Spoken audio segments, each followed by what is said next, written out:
थी, उसकी परमिशन लेके डेड बॉडी का दोबारा से पोस्टमार्टम करवाया। पहली बार पोस्टमार्टम करवाया गया क्योंकि एक्सीडेंट की डेथ के बाद उन्होंने पोस्टमार्टम नहीं करवाया था। और पोस्टमार्टम करवाने के बाद और जो इस्लाम नामक लड़के के द्वारा जो कंप्लेंट की गई थी, उसके बाद ये जांच एसओ को इन्वेस्टिगेशन दी गई और जांच सीओ बिलासपुर को दी गई, जिनका ये कार्य क्षेत्र है।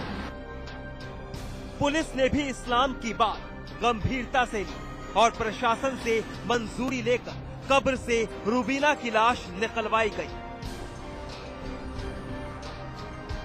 लाश का पोस्टमार्टम करवाया गया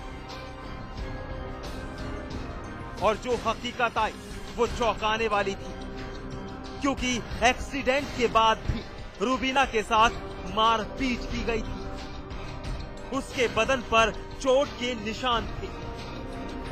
उन्होंने सारे मेडिकल रिपोर्ट्स और सारे जो इसका पोस्टमार्टम रिपोर्ट थी, उससे पहले जो मेडिकल रिपोर्ट थी और प्लस आसपास के लोगों से बात की, तो कुछ तथ्य ऐसे संज्ञान में आए जिसमें ये पता चला कि जो पहले एक्सीडेंट के दौरान चोटें थी, उसके बाद और अतिरिक्त चोटें भी पोस्टमार्टम रिपोर्ट में संज्ञान में आई।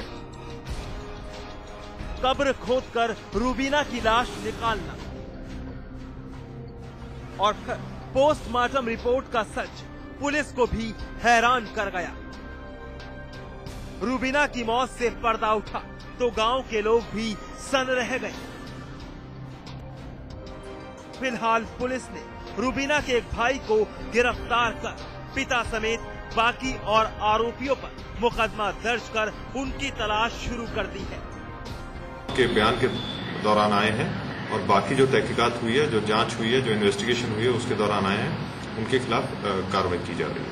5 लोगों के खिलाफ मुकदमा दर्ज हुआ है और बाकी अगर इन्वेस्टिगेशन में और भी किसी का नाम इसमें संज्ञान में आता है तो सबके खिलाफ कड़ी कार्रवाई होगी। ये रूबीना के परिवारीजन, इसके भाई हैं, इसके पिता हैं, उन लोगों के खिलाफ ये मुकदमा कायम हुआ है। फिलहाल पुलिस रूबीना के गिरफ्तार भाई से सारा सच उगलवाने की कोशिश में जुटी है, लेकिन ये वारदात साबित करती है कि आज भी कई परिवार अपनी मानसिकता बदलने के लिए कतई तैयार नहीं। मोबीन अली, रामपुर, समाचार प्लस।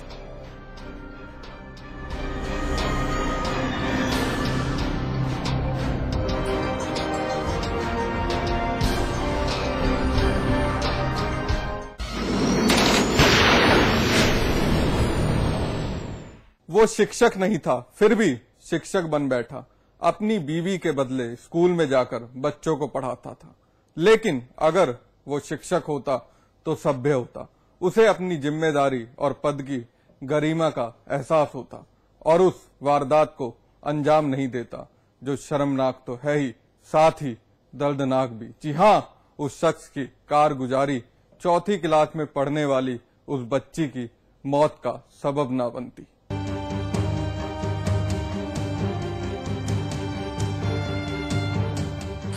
फर्जी शिक्षक की करतूत, शिक्षा का मंदिर शर्मसार, स्कूल में मचा कोहराम, फर्जी शिक्षक ने कर दिया नाकाबिले माफी गुनाह।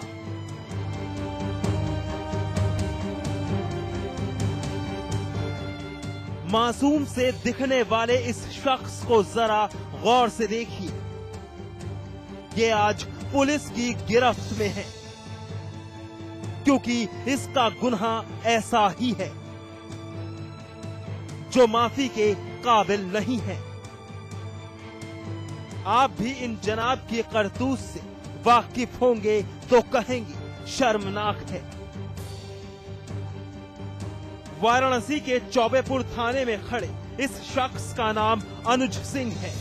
अनुज की पत्नी रामचंदीपुर प्राइमरी स्कूल में शिक्षा मित्र है और स्कूल में 4th क्लास के बच्चों को पढ़ाती है।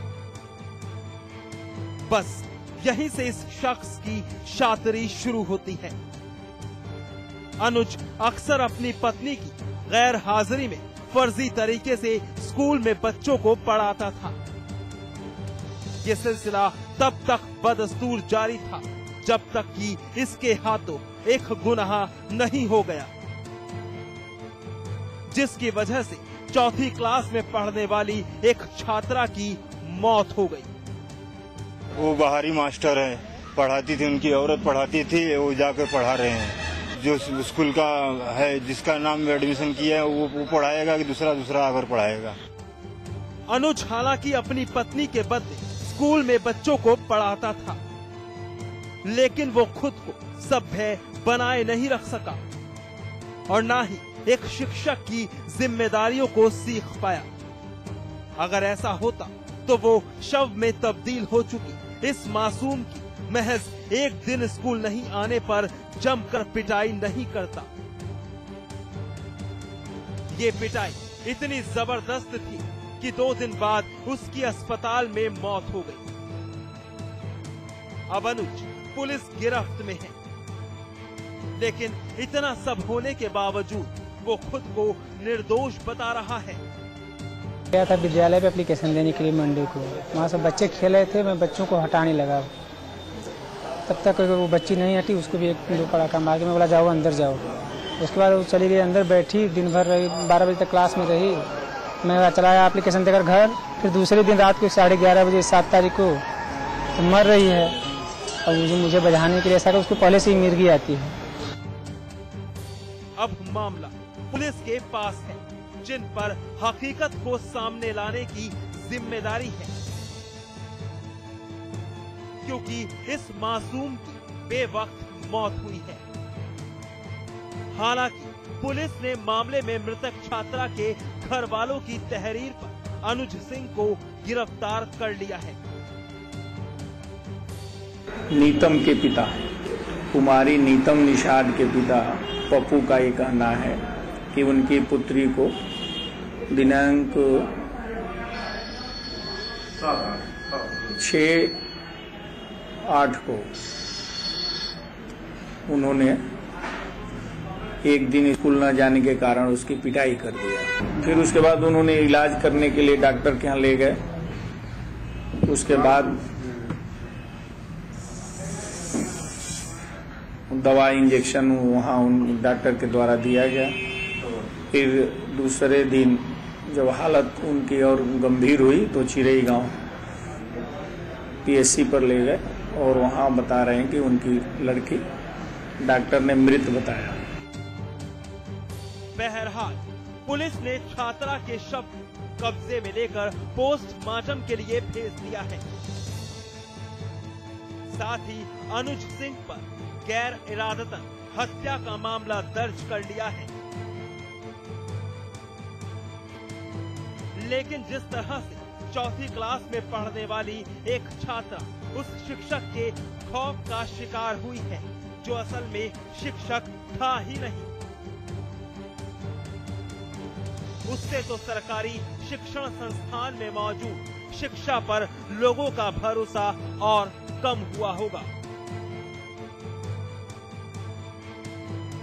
राजू श्रीवास्तव, वाराणसी, समाचार प्लस।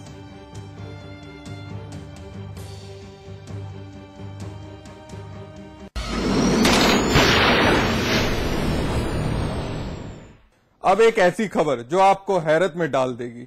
आप दंग रह जाएंगे कि आखिर ऐसा कैसे मुमकिन है। लेकिन हकीकत है कि गाजियाबाद की रहने वाली एक महिला चैन लुटेरों का शिकार क्या बनी, तो फिर उसका सदमा उन पर इस कदर हावी हुआ कि डॉक्टर भी उनकी जान नहीं बचा पाया। गाजियाबाद की महिलाएं जरा भी नहीं महफूज। चैन स्नैचर्स की दहशत शहर में कायम। महिलाएं रही हैं झेल। चैन स्नैचर्स का कहर। और एक बार फिर एक महिला बनी चैन स्नैचिंग की वारदात का शिकार। और फिर वारदात का लगा ऐसा सदमा, गंवा दी अपनी जान।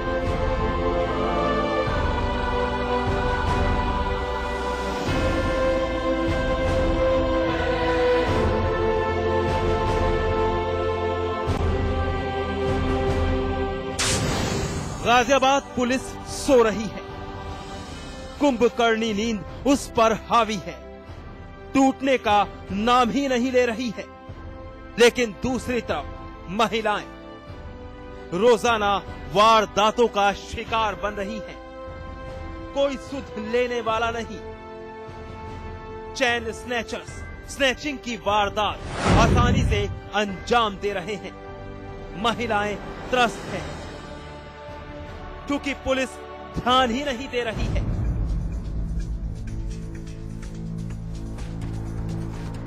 चैन स्नैचिंग का ताजा मामला नेहरू नगर का है, लेकिन बेहद अजीब, क्योंकि गाजियाबाद के पौष इलाके के ब्लॉक 3 और मकान नंबर 1/9 की रहने वाली मृदुला उस अनहोनी का शिकार बन गई जिसकी कल्पना शायद ही उन्होंने कभी की होगी। मृदुला की सास घर के गेट पर खड़ी होकर वो मंजर बयां कर रही है जो उस पर कहर बरपा गया। उनकी बहू की मौत का सबब बन गया।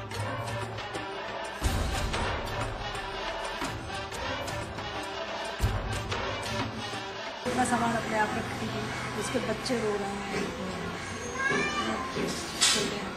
तो हम कैसे उसको छू सकते। सुबह कितना बजे घटना कैसे हुई थी? ये टहलने गई थी, किसी ने इसके हाथ मारा, चेन खींच ली। तो घर में नॉर्मल थी, वैसे मेरे फोटो मत खींचना, बंद कर दो। नॉर्मल थी, तो मैं भी चली गई, वो अच्छे खासे थी। पता नहीं इस वजह से हुआ या कैसे हुआ। सुना आपने, मृदुला पर चैन लूटने का सदमा इस कदर हावी हुआ कि उसकी मौत हो गई।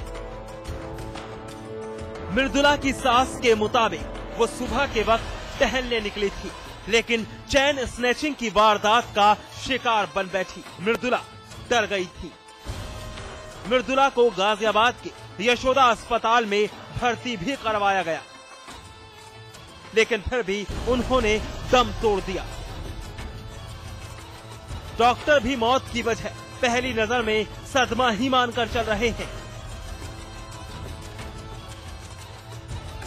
वो अस्पताल आई तो उनका ब्लड प्रेशर काफ़ी लो था और यहाँ आके उनको कार्डियक अरेस्ट हो गया, कैजुअल्टी में ही हो गया।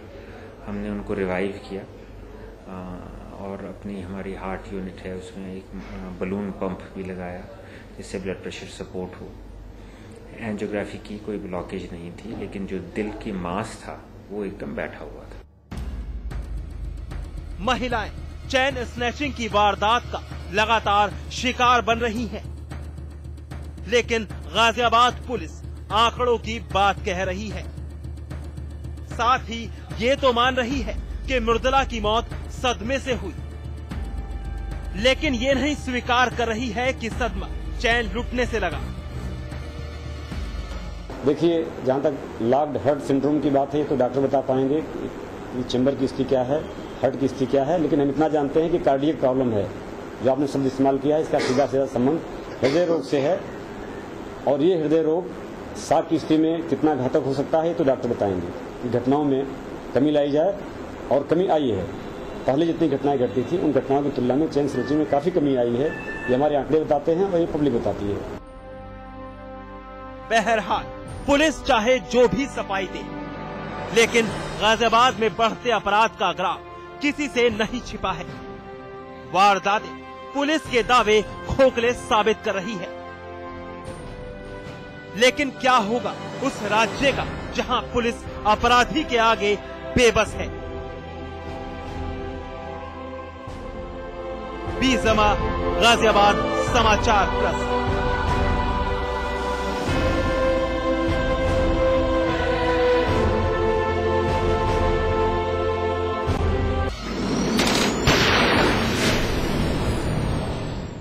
बहरहाल एनकाउंटर में वक्त है ब्रेक का। ब्रेक के बाद दिखाएंगे अय्याश छात्र।